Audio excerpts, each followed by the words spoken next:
ភ្លៀងធ្លាក់ចំណោត្រជាំងក៏លន់ក្រឹមត្រឹមពីសាកឲ្យភ្លៀងធ្លាក់ចំណោត្រជាំងក៏លន់ក្រឹមត្រឹមពុករទីដឹកគោមកទឹមតាំងពីប្រលឹមធ្វើស្រែដាដីពុកទីរទីដឹកគោ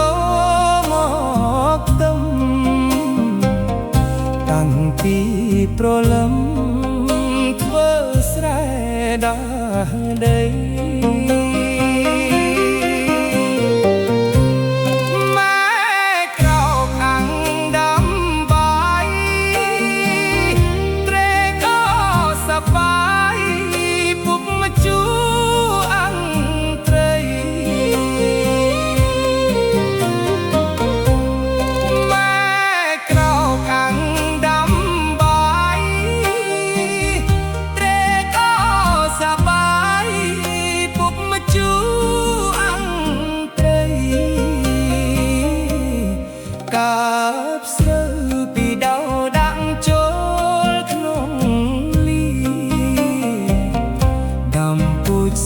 ថ្មី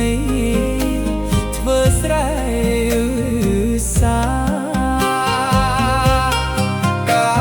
បស្រូវពីដោដាក់ចូលក្នុងលីដំពួយស្រូវថ្មី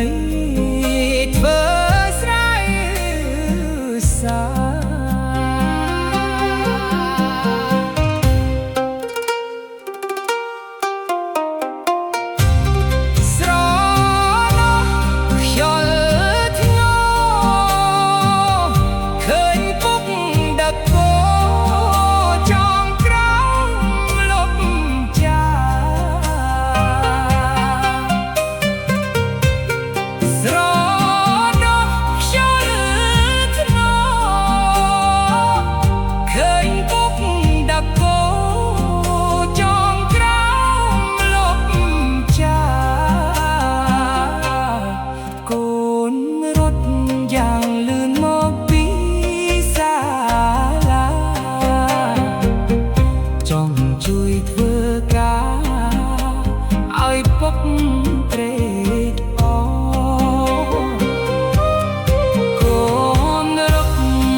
សាច់ក៏